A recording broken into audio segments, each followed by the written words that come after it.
Hello and welcome to A Gypsy's Kiss, the book club. I'm Shelley Carney. And I'm Toby Eunice. Stick with us a couple of seconds and we will talk about what we found to be the first section of Chapter 17, My War for Me.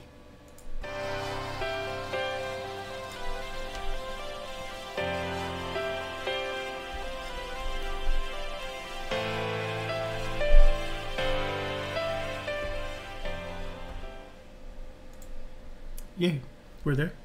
Okay. And first we're going to get busy with housekeeping. Our moderators today are Jimmy Fast, Joe Lewicki, Jason Eunice, and Brian Eagle. We appreciate our moderators for keeping the chat safe and flowing smoothly. We appreciate how often our moderators are able to join us, and we appreciate all of our chat room members for joining us and for all your comments and questions. Today's presentation will be on, as Toby said, the first part of Chapter 17, My War for Me, and that will be followed by open Q&A, focusing mainly on the book. And after that, we will have a giveaway. Giveaway today is one of Aunt Lucy's cookbooks. It is a photographic journey, so as usual, you'll have to go to find that particular photograph to answer the question. So, Aunt Lucy's cookbook. We ship everything on Friday, and although you have to be a subscriber, it's okay to have been a previous winner in order to win one of the cookbooks. Okay. So, right. Why don't we explain to them? Why don't you tell them why we decided to do My War for Me this way? I'm going to cover it a little bit more in the next slide, but kind of give them an overview. Me? Yeah. Because it was your idea. No, it wasn't. It was your idea. Oh, it was my idea. Yeah. Well, change of subject. Our wine today is a Marlborough New Zealand Sauvignon Blanc. It's called Tuatea. And Tuatea is the Maori word for the crest of the wave. But I got to read the back to you. I like reading the back of wine labels, the rear label. In New Zealand's native Maori language, Tuatea means crest of the wave. The distinctly Marlborough Sauvignon Blanc offers a pleasant blend of zesty citrus, guava, and understated lemongrass. A balance of acidity sets the stage for a persistent, clean finish. How could you not want to drink that at a special time? To Peggy. To the first day of summer. Oh, it is. First day of summer, that means we have 90 days left to find the treasure, as predicted by Forrest at the beginning of the year.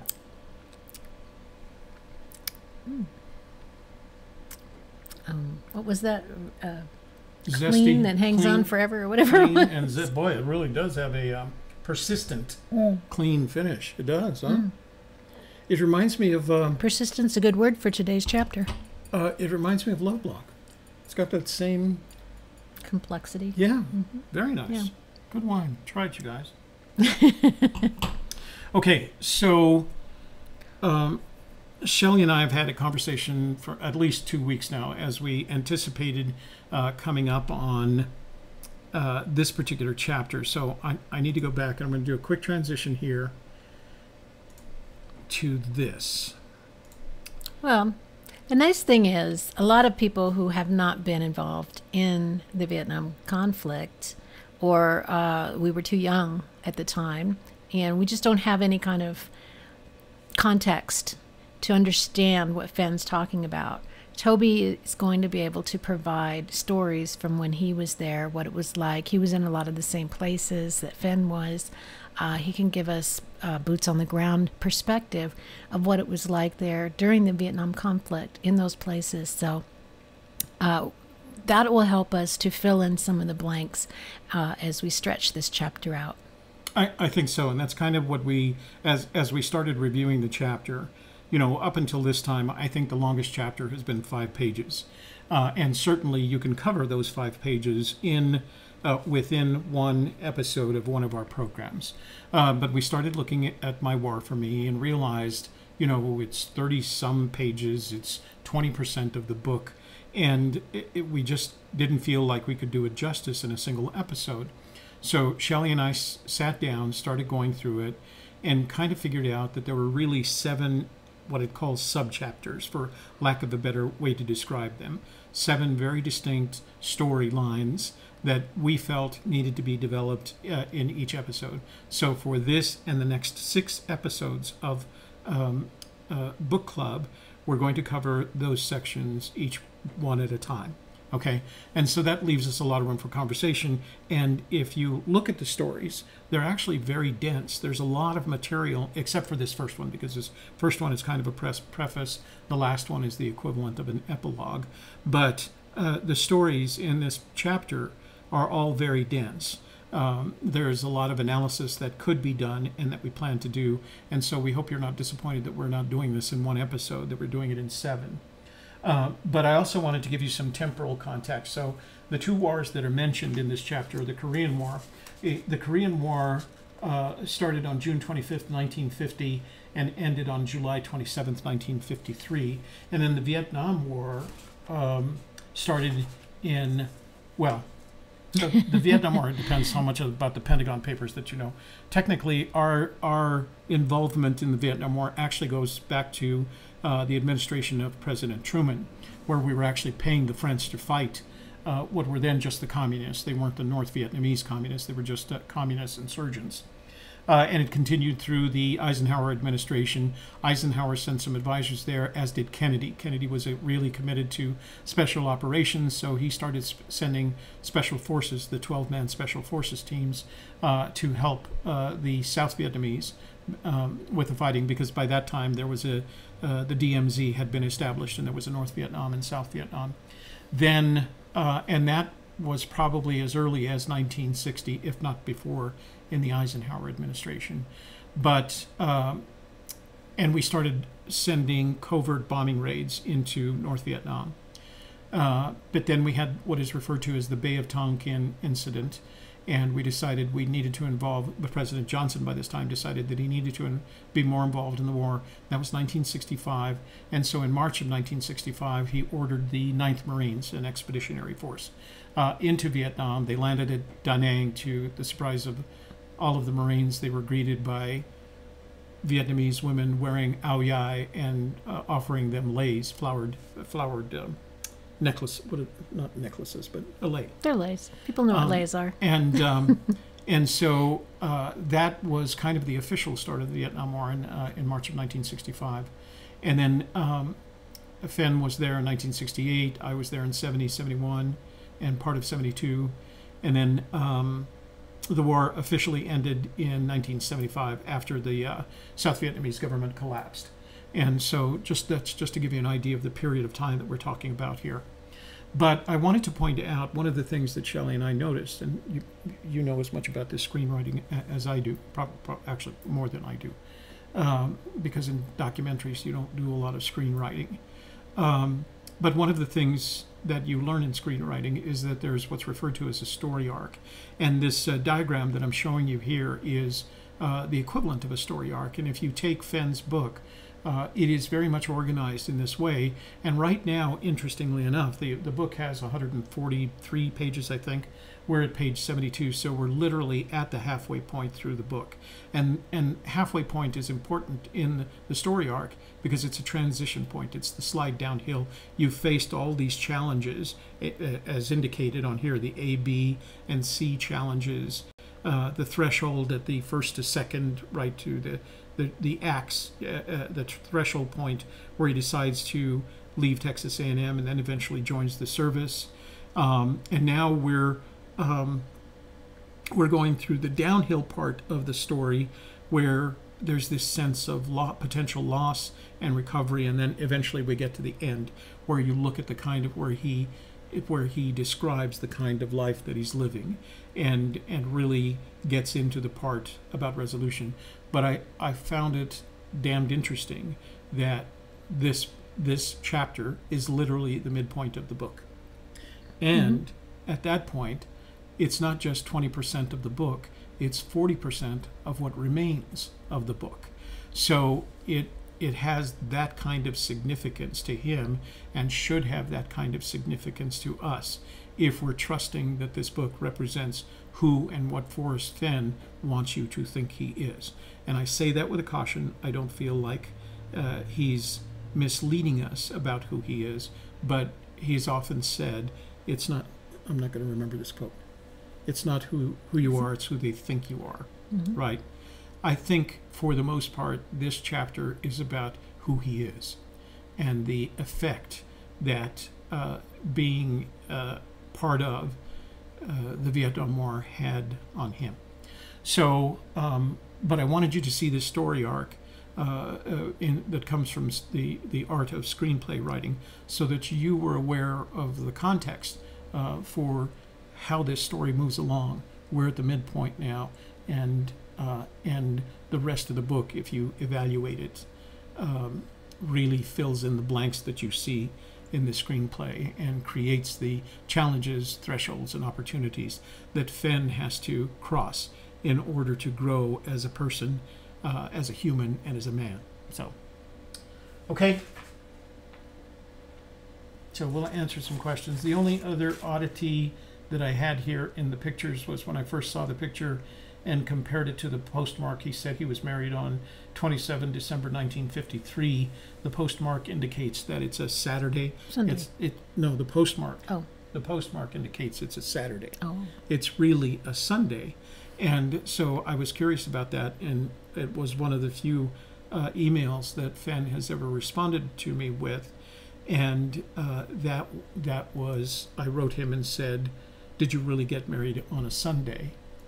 And if so, why? And he said, yes, they did get married on a Sunday, he and Peggy, and it was because Peggy's mother insisted upon it.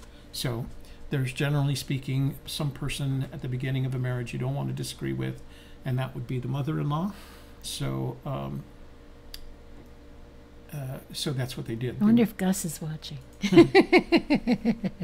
Is Gus going to, yeah, Gus, do not argue with your mother-in-law. Gus. You're going to lose. Okay, so let's go back to this window here.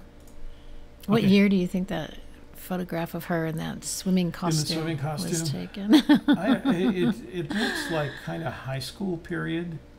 So it could have been in the late 1940s. Because it's amazing. Yeah.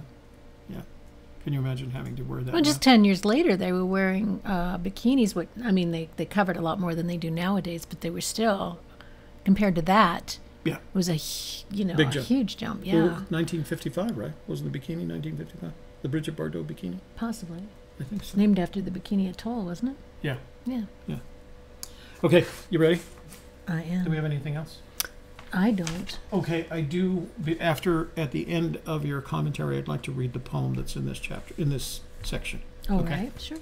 So, okay, you ready? Okay, so this is chapter 17A, or section 1 of 7 sections, My War for Me, part 1, on pages 72 through 75. Page 73, paragraph 1. The Korean War had started 3 months earlier, so I joined the Air Force as a private and was sent to radar mechanics school in Biloxi. Sometimes just lasting something out can be a triumph. To get away, I volunteered for everything I could find in the manuals. Fortunately, they needed pilots, and I was accepted into training. So this chapter is starting off with it gives us a couple of examples of Forrest's tenacity, persistence, stick-to-itiveness, a virtue that would eventually lead to his success as a pilot and gallery owner. And this particular little opening reminded me of a story that Toby had told me about a command sergeant major. So I'd like him to tell you that story now. Actually, that's funny. So I was reminded, I'd like to, may I tell 2 stories? Yeah, go ahead. So in this, he mentions that, is this where he mentions that that drill sergeant, or that sergeant that made his life miserable? Is that you just read it. Oh, well, okay. Actually, I kind of left a little bit of it out because Oh, okay. I So was after Biloxi. trying to point out the part about he was involved in during the Korean War. He was in training, Right. and that Okay. he volunteered for everything he could find. So I'm actually going to tell 2 stories, if that's okay. So in one story I was reminded of by this sentence: a big, ugly sergeant gave me purpose for the first time in my life, and it wasn't funny, right? So I have two sergeant stories from my military career. The first one was in basic training. And I don't know how much you know about basic training. Basic training is the first 8 weeks that you spend in the military, followed by, if you're in the Army, advanced infantry training, at which you have a choice of infantry, artillery, or tanks, armor. So I was straight infantry. My basic training was infantry, as the basic training for everybody is the same. And then you make a choice about AIT or advanced infantry training. I chose infantry, ground infantry. So in my basic training, I had a drill sergeant whose name, this is how this sticks with you, his name was Drill Sergeant Barinki. I don't know his first name, never did. But for 8 weeks, he did everything he could to make sure that I was going to survive my time in Vietnam, because he was sure that it was because I was a fathead, a meathead, that it was going to Vietnam. And he would say things like, I'm going to make sure Charlie doesn't shoot that fat head off your body. And for the first 2 weeks of my military training, I didn't know who Charlie was, right? So he kept mentioning Charlie this and Charlie that. Well, of course, you probably all know by now that Charlie was a euphemism for Victor Charlie, which is the, what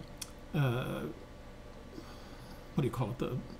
When you use Alpha, Bravo, Charlie, Delta, the Victor Charlie represented Vietnamese communists. So every time he said Charlie was going to shoot my meathead off, that's what he was warning me against. But he had spent by this time 3 tours in Vietnam, and his perspective was, his job was to make sure that we came back in one piece and not in a body bag. So he was really tough on us. He was Filipino. He was shorter than I was, but he always felt like he was bigger because he would just get in your face and yell at you. He was the one that resulted in me going from a sharpshooter, which is just kind of barely passing the shooting course, to a marksman. And he did that one day, and I was in a prone position, firing 300 yards downrange, not hitting anything. And he grabbed me by my belt on the back, and he drugged me off the line for about 5 yards. And he kicked me over, and he said, Giannis, he never called me Eunice. He said, Giannis, don't you know how to shoot? And I said, Drill Sergeant, I am absolutely doing my best. I'm doing everything I can. It's that 300-yard target. And he said to me, go to the infirmary and tell them you need glasses. And so I jumped a truck, went to the infirmary, and, oh, here, let me get this. Give me a sec. Sorry, low battery on the iPad. We didn't get to plug that in real quick. And went to the infirmary, told them I needed glasses, and not that day, but soon thereafter, I was issued glasses, and I went from being a sharpshooter to a marksman, and I've worn glasses since. So you got to remember, at this time I was 20, so who knew at age 20? It was Drill Sergeant Barinki that diagnosed my need for glasses. So I was grateful for that, and also he did keep me alive during 2 tours in Vietnam. So what was really funny is every time I found myself in a really bad situation in Vietnam, people say, well, you start praying to God. I never prayed to God. I prayed to Sergeant Barinki, Drill Sergeant Barinki. So because he knew how to save you. exactly. So the second story was after I left AIT, I was in the Army Security Agency, and every member of the Army Security Agency went to Fort Devens, Massachusetts for their training that they went on. But you had to wait until you received your security clearance. And so they put you in a course called Rapid Rabbit. And Rapid Rabbit was basically all the things that they could teach you without requiring a top secret crypto clearance. And in addition to that, you perform all these duties, right? You were assigned duties, everything from KP to cleaning offices, right? So one Saturday, I was in the company headquarters offices, and there was nobody there, and I was mopping floors, and all of a sudden, our division command sergeant major came in. And again, I don't know how much you know about the military, but a command sergeant major is an E9, and the enlisted ranks go from E1, buck private, to E9, command sergeant major, and he was a command sergeant major. What was interesting about him being a command sergeant major is he was around 27 years old, so he was only 7 years older than I was at the time. And you know, most command sergeant majors had already put in 20 years and lots of unusual assignments in order to make command sergeant major. So he sat down on his desk, pretty much ignoring me. And at some point, I thought I should ask a question. And so I did. I stopped mopping. I looked up and I said, Command Sergeant Major, may I ask a question? And he looked up at me, put his pen down, and he said, you just did. And he had a southern accent. He had this very kind of, he was young, he was tanned. He was what I would think of as a classic southerner. And he had a southern accent, and he said, you just did. And I said, you mean ask you a question? He said, yeah, go ahead, ask your question. I said, Command Sergeant Major, you're very young. How did you get to be a Command Sergeant Major at such a young age? And he said to me, he stopped for a second, kind of analyzed what he was going to respond, and he said to me, I took every crappy job that nobody else wanted. And that for me was a threshold moment, because from that point forward, not only in my military career, but as my career grew, I took every crappy job that nobody else wanted. Every time there was a job that somebody said it couldn't be done, or it had been tried, or it's going to be messy, or it can't be completed, I took that job. And it was one of the best lessons in my life I ever learned. And as we've said in the past, my father died when I was 11. So there were a series of, not pseudo-fathers, mentors who took the place of me not having a father. And a lot of it was taken by the Christian Brothers when I was in high school. But this is one of those moments that I felt like this is something, although maybe not using those words, my father would have said to me. And it was really the best advice I ever had. And I'm sure Fenn's perspective on that sergeant that was mean to him is also, as he looks back on it, life-changing. They really do make you better people, as hard as it seems as difficult and as challenging as it seems at that moment in time. You'll go back and say to yourself, that was a really important moment for me. And so I wanted to share those two stories with you so that you knew that almost everyone who looks back on their service time, for the most part, I'll say 80% of the people that have spent time in the service look back on that service time as a positive experience, as an experience that enabled them to change as individuals. And it certainly was for me. And although I went in thinking I was going to spend 20 years in the service, that I was going to be what they refer to as a lifer. I wanted to go to officers candidate school after coming back from Vietnam. But at that point, I decided to get out because I really felt also at that point I was prepared to take on pretty much anything in life. Any obstacle that life could offer, I was comfortable that I could overcome it. So the military, kind of like my experience being a boarding student at St. Michael's High School, was a good period for me. And so if you have children who are considering going into the military, let them go. Let them grow, because they will. They'll come back different, and they'll come back better people. So thought I'd share that with you. Sounds like a recruiter. Like a recruiter. All right. Let's move on to page 73, paragraph 1. Page 73, paragraph 1. Wait, that's probably paragraph 2. Yeah, sorry it is about paragraph that. 2. I mistypo. Okay. Page 73, paragraph 2. Everyone knew that she was too good for me. He's referring to Peggy. Everyone knew that she was too good for me, but tenacity was never one of my shortcomings, if you know what I mean. Graduation from pilot training was in September. That would have been 1953. And we were married after she got her degree 3 months later. I had plush assignments, and my wife was always by my side, except for the time, of course, that he spent in Vietnam. He hasn't got there yet. Right.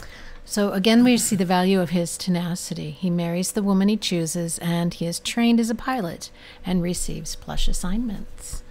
The other thing about this period is you can almost feel in the writing that he knows that this has been some kind of transitional moment for him. Mm-hmm. He feels it. Mm-hmm.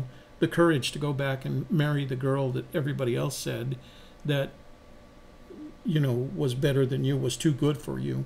Those are indications that he's starting to feel like who he is, what he means, and what he represents to himself. And marrying the girl that was too good for him is really a reflection of his courage. Like, I'm going to go back. I'm going to have to talk to her mother and her father and convince them that this is the best interest for them. And at that time, being a service member was it produced a regular income and it produced things like housing and commissaries and things like that. So it was actually, you could convince a mother and father who were hesitant to let you marry their beautiful daughter that you could do this and do it well. So. Did you have that conversation with Kim's parents? I didn't. Actually, no, that's not true. I did. Yeah. Yeah, I had to go up to Benoit. I don't know. At the party where there was wet. There was a wet. Yeah. So she knows all my Vietnam stories. I don't know whether you guys know this, but my first wife was Vietnamese. I met her in the hospital at Ben Thuy, and met her, and she didn't particularly like me.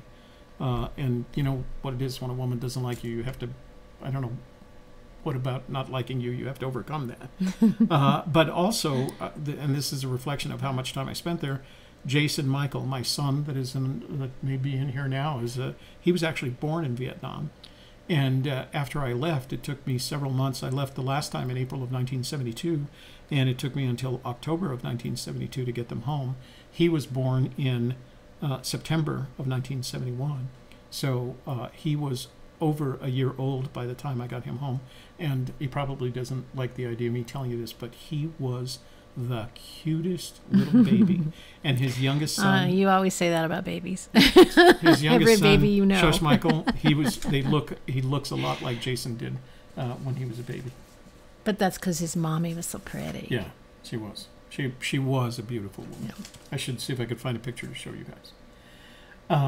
Yeah, that picture that Jason puts on his Facebook page. Does he have one? His one of you and her and him. One of the Vietnamese ones? Yeah, I think so. It was when he was a little baby and he was kind of making a weird face. And he had a headband on? I don't remember if he had a headband. I'll see if we can find it. I remember the two of you and because him. There's one thing about the Vietnamese, they love having their picture taken. Yeah. They just love having their picture taken. There's in every street in every major city. The biggest city we had in the Delta was Can Tho. And I traveled between some of the places that Ben Thuy, where Fenn landed, was an air base. And there was a section of that was an Army air base, so I flew in and out of there.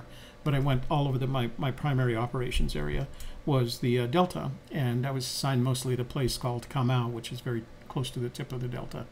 I forgot what I was going to say. Oh, I don't know. We were talking about the three of you. Anyway, I was actually out of Can Tho at the time Jason was born, so he didn't get to. She didn't get to go to the Ben Thuy hospital. She couldn't get in there without me. So they actually had Jason was actually born in a Vietnamese hospital, which was not as good as an American hospital. I would have preferred that happen, but of course he survived, and he's always been a really good kid. So there, Jason, is he here?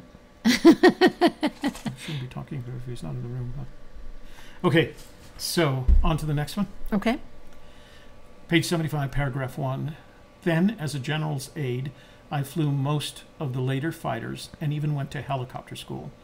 The world was tense, but for us, life was good, and our first daughter was born. So Fenn's talking about his training and duty during the Korean War.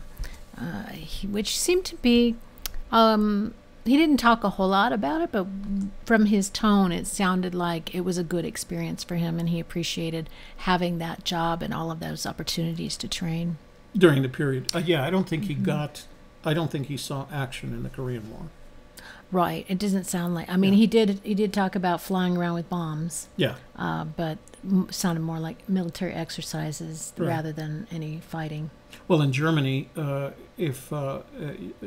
if you were with one of the fighter squadrons in Germany, you could launch with a nuclear warhead, meaning your aircraft, because you were waiting for the Ruskies to go Attila the Hun on you.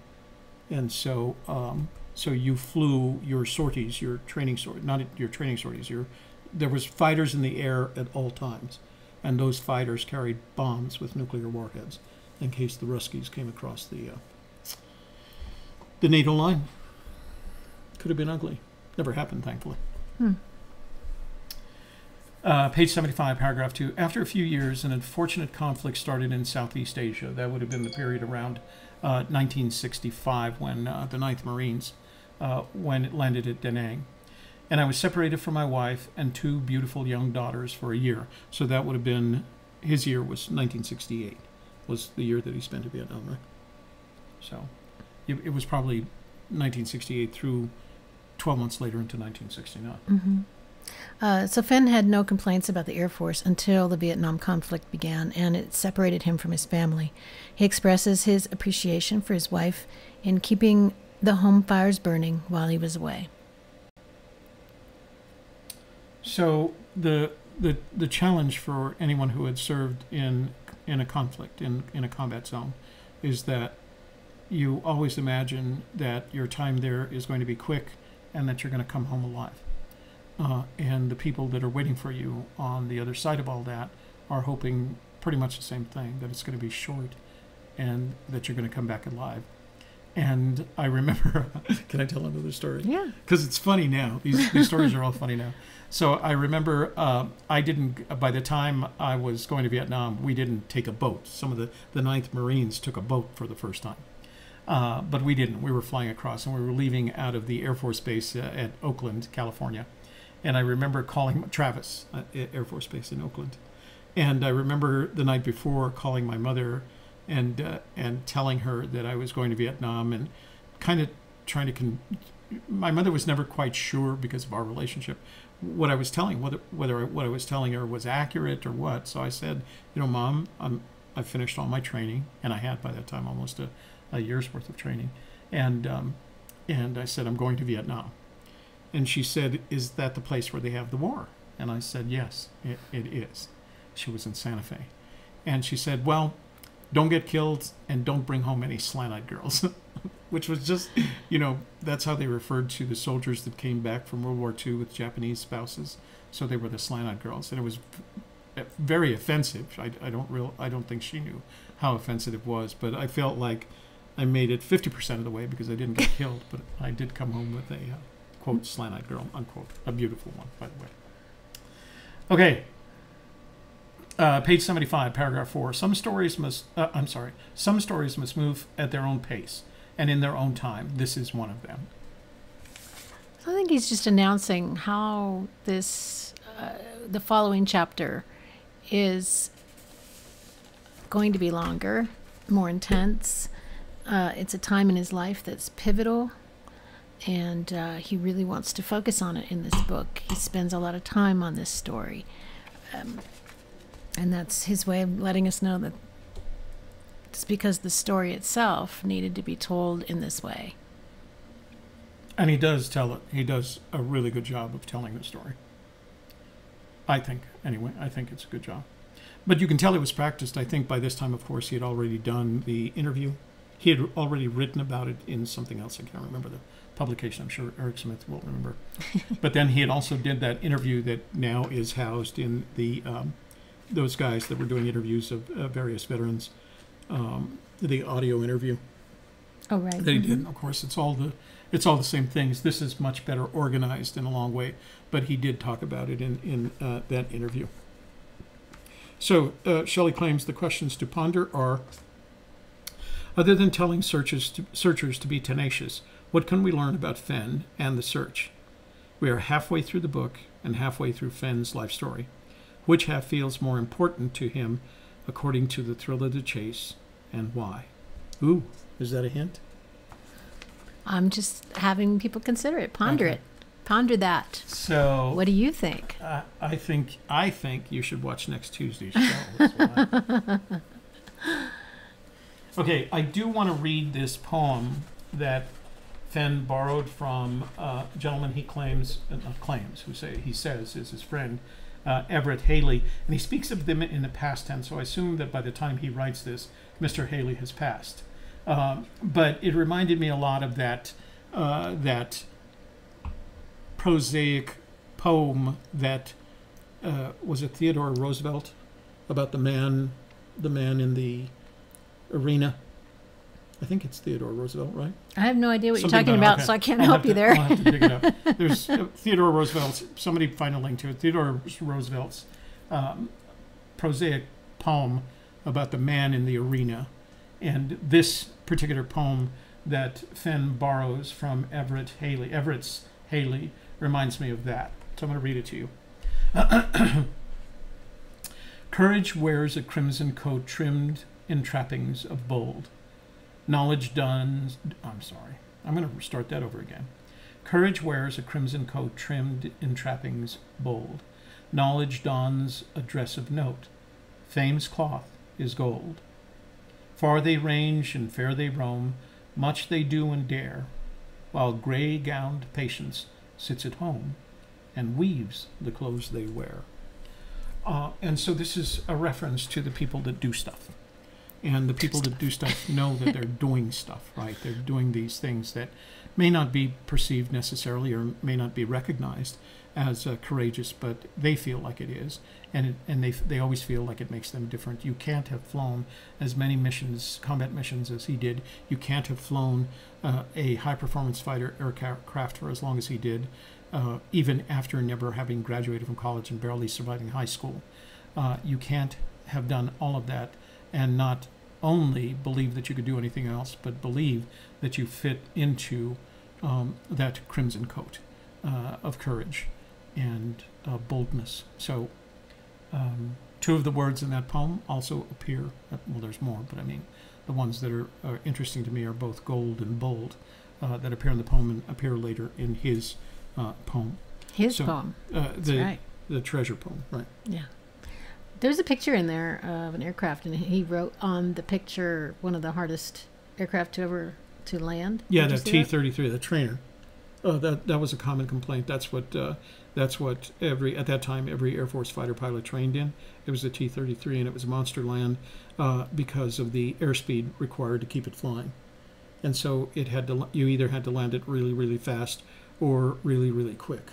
And Air Force pilots don't like to land quick and fast. They like to take their time on the runways. And I learned this when I used to fly Southwest Airlines a lot, because most of their pilots were either Naval or Air Force, and you could tell which one by the way they land, because the Naval pilots would go they'd be at the gate very quickly, because you land on an aircraft carrier, you don't have a lot of room. But Air Force pilots would always just use the entire runway and be soft as landing on feathers. When you landed, you didn't even know for sure that you'd touched down. That was their signature, was to land that softly. Like they were landing a feather, huh? Yeah. It's the difference between Air Force and Navy pilots. Oh. Oh no, it did update. Okay, never mind. I was wondering why our live stream title and description didn't update, but it did. Okay, you ready to go to chat? Yep. All right, let me transition over to full screen. See if we bored everybody with all our stories. Yeah, I hope we didn't. Sorry, this is, it was an important period to me. I didn't spend as long in this military as Fenn did, but that period in my life was very important to me, and it has a treasure trove full of stories as a result, some of which we'll share with you over the next... Well, it's such a dramatic time, yeah. So of course you have more to talk about, but you've also told me that maybe 10% or less of the time you were doing dramatic things, and the rest of the time it was boring. There is a training, classic comment about 90% of your time you're bored to death, and then 10% of the time you're scared to death. Yeah. Yeah. I'm like, I'm not going to survive this. And anybody who's ever been in combat knows that courage is necessary to overcome the feeling of fear that you will experience, that you have experienced, and you afterwards you always look back and you go like, how did that happen? But then you have to have that tenacity to get through the rest of it. It was a good experience. Wouldn't have traded it for anything. Okay, so So we're going to start our chat, and as you all know, at the bottom of the chat screen is the super chat button. If you'd like to ask a question and have that question highlighted, use the super chat button. It'll highlight your question and raise it to the top of the screen for us, so that we know that you have a question to be answered. Okay, we'll try to get to all the questions before we leave today, but we are limited in time because we have Shelley's show coming up at 2:30. 2:30. Yeah. So we're at 1:40 now, so we can do another 20, 25, 30 As long minutes. as Toby doesn't tell any more stories. No more stories. Save those for next time. Yeah. Okay. So let me open your live chat window here. And scrolling down. There you go. All right. Well, let's get started with saying hello to everybody in the room today. We have Joel Lewicki, David Dow from Montana, Jeremy Milstead, Brent Zunker from Texas. He was our recent winner, wasn't he? Oh, he did. Yeah, Brent won a coin on Tuesday. Yeah, congratulations. So Brent, that all my I ship everything on Fridays. So it'll be on the way. Should be getting it next week. Journeyman's here from Missouri. Tammy Mattis from Illinois, Deborah Jensen from Nolens, Rick Plank from Cincinnati, Denise Bagley, a Kentucky man who is also known as Mike Patterson from Kentucky, Charlie Fuchs from St. Louis, Jim White, Sharp CF73, and Joel is saying hi to everybody. Stephen Marilat's here. JT, good afternoon. Jimmy Fast is here. Jimmy Fast says, I got my cookbook. Thank you. I'm looking forward to trying out the recipes. Okay, Jimmy, now I'm totally confused. We're glad that you received it. Oh, and by the way, congratulations, Jimmy Fast. Jimmy Fast has started a new YouTube channel. So make sure you go over and visit his YouTube channel and comment on what he's producing. It's as usual, like all our viewers, I think, different from anything that I've seen so far, but it's worth going over and watching. So make sure you go. And so does Joel, but he hasn't produced anything this week. Joel it seems like he's been busy this week, Joel. So but he has a family and a job, and so we totally get that. All right, and going on, let's see. David Kramer's here. Never much cared for wine except in the event I had no other spirit to alter my mood. Well, it's a taste to develop. I used to like beer, but then I became allergic to it, so I can't drink that anymore. Holly Purd is here from Bethesda. Oh, Bethesda. Wait, starting commute from Bethesda. Oh, I'm not sure. She's going in on the metro. Oh, she's driving. So, I guess. Yeah. Either that or she's on the metro. I don't know. Could be. Andrew West is there. Ad Fenchiver from Washington. 23 Monarcha. I'm not sure how to say that. Monarcha. Joel says 3 wars are referenced: French, Indochina, Korean, and Vietnam. Well, what's interesting about the French Indochina is, if you've ever read the Pentagon Papers or read the stories about the Pentagon Papers, it was basically one long war because America was always involved, although they didn't have boots on the ground. They were basically paying the French to fight for them. Which is funny, isn't it? Well, no, it's funny. Weird funny. Not funny, haha, funny. Let's see. Tammy says, I think it's great that Toby can add to the chapter with his experience. It's good to hear the names pronounced correctly. Interesting. In my head, I pronounce them really wackadoodle. Yeah. I do too, and that's why I don't bother. I just let him do it. Let's see. Jim White says, I was a crew chief on F-100s and then F-4 Phantoms. Oh. I'm going to let you say that. Cam Bay, Phuket, Nha Trang, and Da Nang, 1969, 1970. Thank you for your service, Jim. That's quite a lot, yes. Da Nang. Scrolling Toby down. can also curse in Vietnamese. I actually studied, I was at the Defense Language Institute for 18 weeks before I went overseas, and I studied North Vietnamese. So, which he didn't end up using much of. No. Because he was in the south. Far south. Where are we? Graduated high school in 75. 23 Menorca. I graduated high school in 81. Mark Gramlich from Utah. Yes, Toby's also preserving his digital memories here. That's good. Wayne Cook from Texas. Ron Leake. 16 and 73. 18 and 75. Didn't miss it by much. Yeah.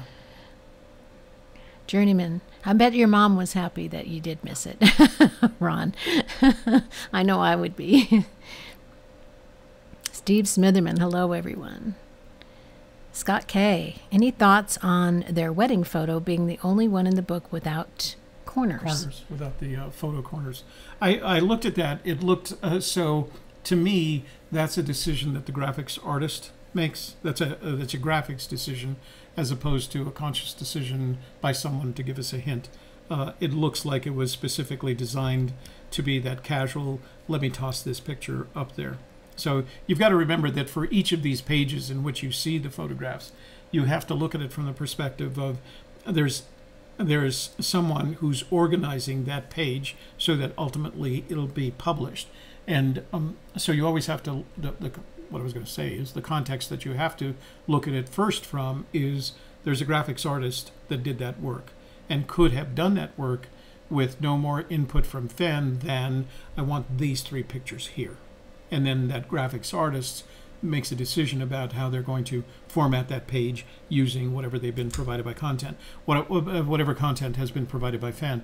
The other thing that I thought was interesting for me is if you're going to start a chapter on My War for Me, and the first page of photographs has no pictures of the war. It has the pictures that preceded him going off to war.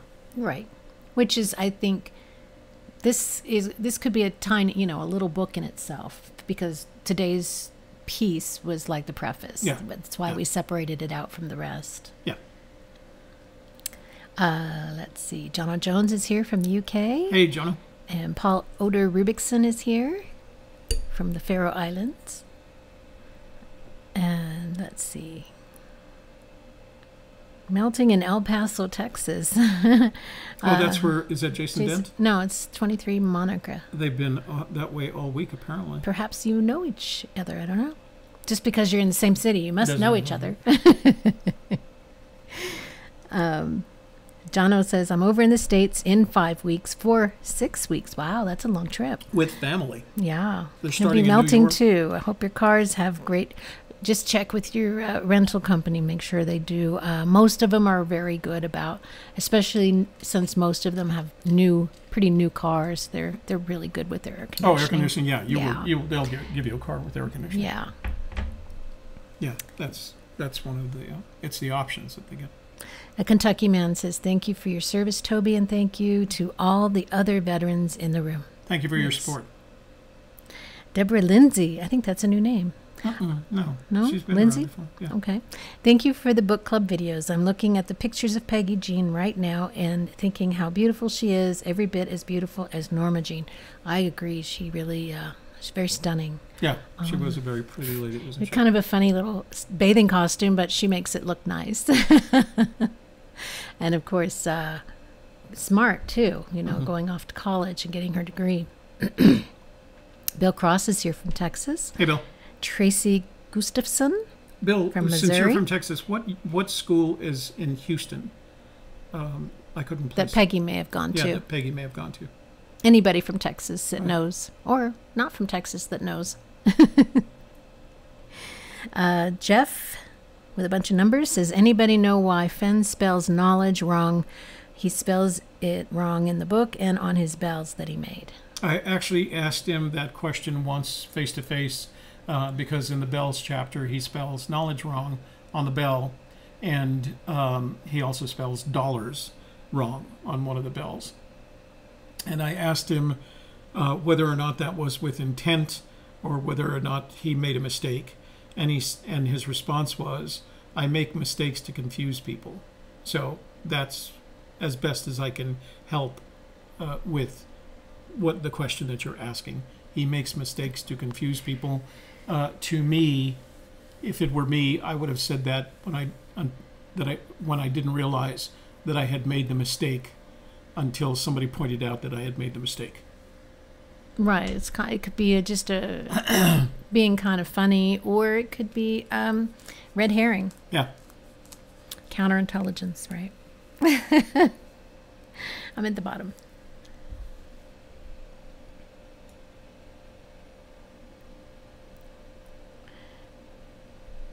All right. And then what happened? For effect. He never said why he misspelled it. But had to be for the irony of misspelling. Yeah. It could be that too. John O. Jones, anyone got the first edition of the book to confirm that the poem was slightly different? I don't. If anybody else in the room does, let him know. I don't ever remember hearing that. John John Bobbitt's Bobbitt here. is recovering well. That's Well done, great. John Bobbitt. Good to see you back. And I'm going to guess that John Bobbitt's a veteran as well, since he's been treated at the VA. Yeah. So, great. Oh, is that where he was treated last week? Did he say he was going to the VA hospital? Yeah. Yeah. That's what he told us. Okay. Pretty sure. What edition of the book do you have? The earliest I have, I think, is the 5th. The 5th? Yeah, because I didn't get mine until 2013. I got mine last year, and it's the 8th. So, gives you an idea. I think he said they're going on the 10th now. Jeff says, I heard Forrest Fenn stated that he accidentally misspelled a word in the poem. If so, the only words that I can think of would be either nigh or loads. Yeah, I don't know. Never heard that. That is new information to me. Oh, and Jono says waters was water, I think, because there is where warm waters haunt. No, I think if I remember correctly, the difference was water high. The difference in the misspelling of water was the difference between how they had written it on his website versus how it was first written in the book. I think that was the distinction between water and waters.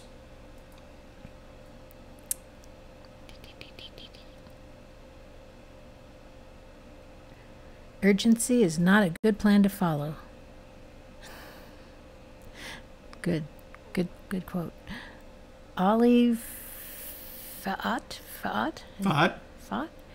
Okay. I wish I could have lived to do the things I was attributed to. We're just going to quote Fenn now. Yeah. Deborah Lindsay, I love your stories. Well, Deborah, you will until you've heard them about the 10th time. And then it's Now I'm telling you to tell them. So then it's just annoying. You should tell that story. Forrest has said that he is not good with spelling or punctuation, so he hired a gal that is amazing at that stuff. Mm-hmm. Well, that makes sense. And my dad wasn't good at it either. It took him a lot of work. He didn't graduate high school, and, some men of that era just didn't care much about school or anything to do with it. So when they needed it later, they had to work hard at it.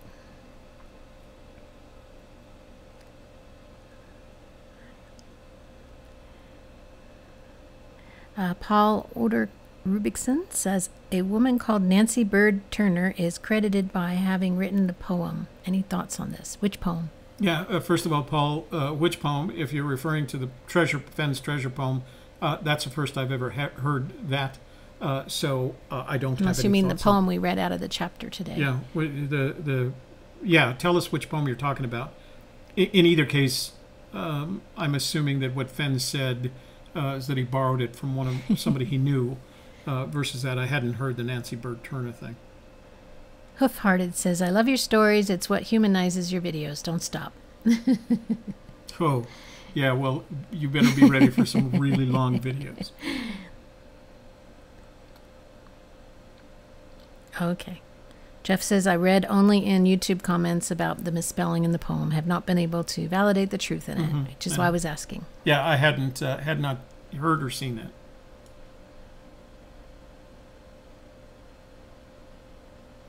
Brent Zunker, thanks. Oh, he's waiting Can't for his wait. coin. Yeah. It's up there on waiting for shipping. I'll print out labels tonight and put it in the mail tomorrow. So it's priority 3-day mail, so you'll have it like Monday or Tuesday of next week. I'm sorry, Tuesday or Wednesday of next week. How does the poem on page 75 fit in? David Paisano. Page 75? The one that we just read? Yeah, that's the one we just read. I think that is a reflection of his feelings about the time that he spent in the service. While Peggy was at home with the girls. Right. Because what he was saying is that that courage wears a crimson coat. There's three sets of very positive lines about what it is to be courageous, what it is to be famous, what it is, and that the people who stay home and the people who don't do all of that weave the clothing. But they're in the for support those system for those who do. That choose to do. Mm-hmm. So it's a symbiotic relationship between the people who are supporting you. And so when someone says to me, thank you for your service, my response has always been, thank you for your support. And I think that was Fenn's feeling about it as well. Well, Deb says that you're a genius. At the very bottom there. Oh. Well, not everybody agrees with you, Deb, but thank you. I like hearing that. Okay, so everybody needs to hear nice down, things. that is the last of the chat right there, so you can go for that. Okay. John Bobbitt says, did you find out who Rex Nye is on YouTube? Because that's a lot of boots on the ground. I looked for it and didn't find it, and the problem is when you do a search like that for a channel, John Bobbitt, YouTube is not very good at helping you find it. So if you want, post a link to the video in the comments below, and I'll make sure that I take a look at it. Now, YouTube, because of the way we handle our comments, it won't show it right away.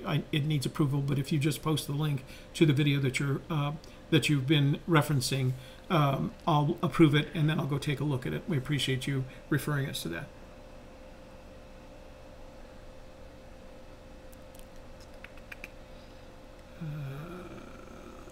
Okay, a lot of Fenn quotes.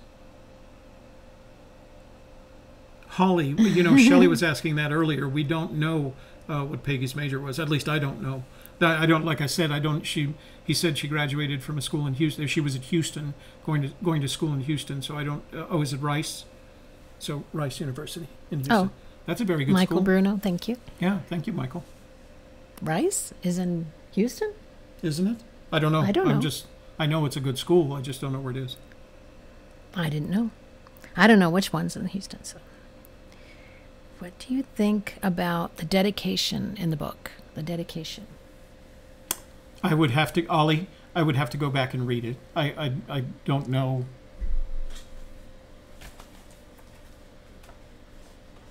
Isn't it dedicated to those who are searching or something? I don't see a dedication. Is it dedicated? There must be. I don't know, Ollie. I'm going to have to look at it. Is it on the jacket? No. This memoir includes but the information on the jacket was written by someone other than Fan. Don't know, Ollie. I would have to look it up. I don't know. I don't remember seeing a dedication. David Dow wants to know, didn't you say in an earlier video that you went through Ranger School? I did. I went, so it was Rapid Rabbit, then my training with the Army Security Agency for a 98 Charlie intelligence analyst, and it was actually called traffic analyst, but the G2 guys call it intelligence analyst. And then I went to jump school and Ranger School. And then I went to Target Area Orientation Training, TAOT, at Two Rock Ranch in California. No, I'm sorry. Went to language school, and then TAOT, and then went over to Vietnam. So I was training for almost a year before I actually went overseas.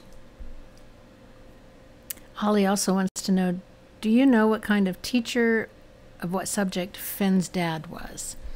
Probably he could teach on any topic, on any subject. Then he became the principal. Don't know. So, no. These are pretty esoteric questions, But I think he could have taught anything. How that's going to help you. Because at that point in time, he was at a younger school, wasn't he? At a middle school teaching before he became a principal? Yeah. Yeah. Yeah. So he could have taught any topic, I'm sure. So JT says University of Houston, Texas Southern University both opened in 1927. Rice opened in 1912. So it could have been any of those schools. Okay. Thank you. Thank you, JT. I wonder if Fenn left the key in the chest or whether he kept it, so you need to contact him to open it. Well, it's not locked. It's not locked, and I think he said he placed the key in the chest. Yeah. Because why would he lock it if he's giving it away anyway?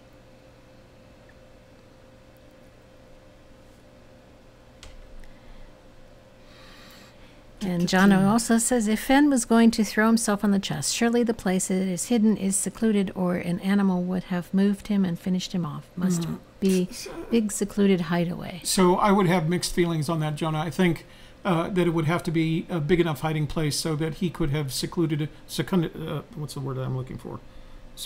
Himself laid down next to the chest. That was the story he tells, that he wanted to lay down next to the chest and die. So it would have to be big enough to do that. The indications, of course, that it is he says it's hidden, so you would have to assume he's hidden.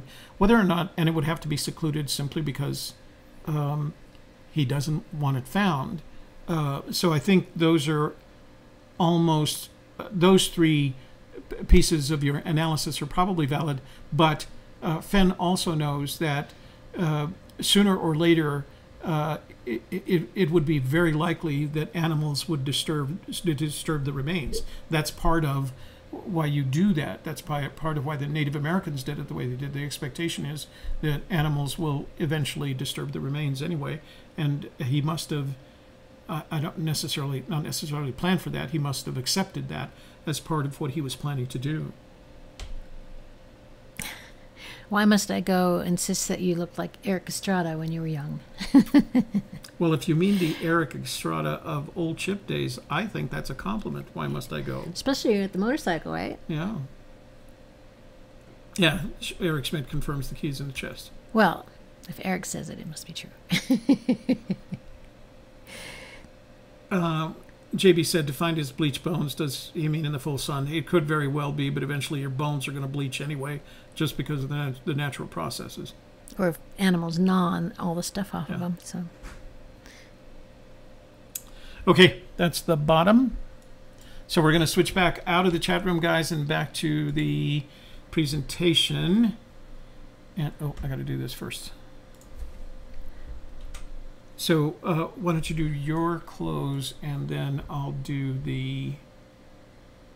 All right, make sure that you click the like button, give us a thumbs up, and do that right now. If you have, just move that cursor up. Boop. There you go. All right, and then make sure you share it with your friends and social media contacts. All you gotta do is click on the share button, and YouTube makes it real easy for you at that point. And be sure you subscribe and click on the bell to receive notifications whenever we go live or release a new video.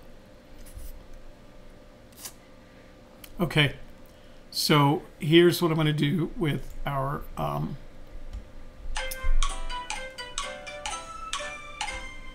giveaway today. I'll have to come up with words for that little tune.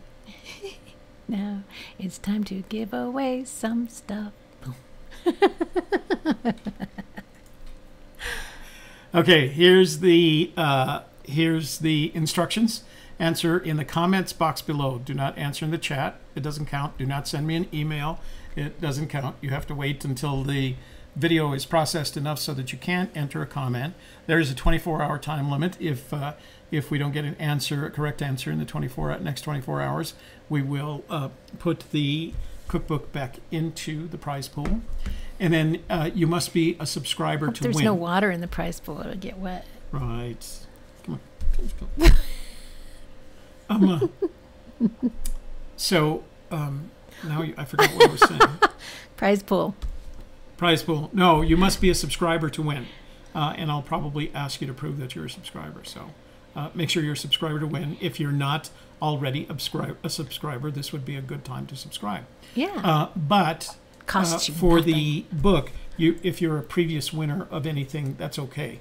Now, I can't imagine that you want to win another cookbook, so if you already have a cookbook, let somebody else win it. But you don't have to be, you can still win the cookbook even though you are a previous winner of a coin or a piece of tin, something like that. Okay? So you ready? I'm going to leave it up for 5 seconds, and then Shelly's going to say we're going to say our goodbyes, and then we're going to outro. Okay? All right. There it goes. Here we go. Ready? Got to go over here.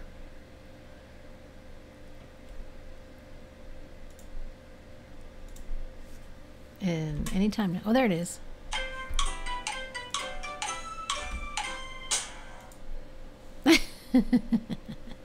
All right. So thank you so much for being here with us today for our book club. We've enjoyed all of your questions and comments in the chat room, and we appreciate all of our moderators who were here to keep things moving smoothly. For those of you who are interested, we have a show coming up at 2:30 on thesofterside.me, and Toby and I will be discussing having a balanced life and achieving success in all areas of your life. So I hope that you'll join us there with your questions and comments as well. And Shelley should point out that she does a lot more talking than I do on her show. I do get to answer questions, so. Yeah. She refers to me as her sidekick. Keep him down. Get the whip out. Okay. So thank you for being here today for Gypsy's Kiss, the book club. I'm Shelley Carney. And I'm Toby Eunice. Keep an eye out tomorrow at 1 o'clock for the release of the second episode of our It's All About You campaign for our next Searcher interview. We think you'll like it. And then, of course, keep an eye out Monday for next week's lineup. As for Fenbury, I'm planning to go up on Friday night to shoot some still images. I may sneak in a live stream interview with Connie. Shelley won't be going up with me on Friday night. And then on Sunday, we are going to go up for the book signing. We have no idea what's going to happen there. It's been the planning for the book signing has been kind of wide open. It's not even listed on the Collected Works book site. So I'm sorry, bookstore site. So, but we are going to get hopefully a little bit of live streaming in, but we'll get lots of photographs, and we'll share those photographs with you on next Tuesday's program. So, on behalf of Shelley and a Gypsy's Kiss, thanks for watching, and we will see you all very soon, I hope. Bye-bye.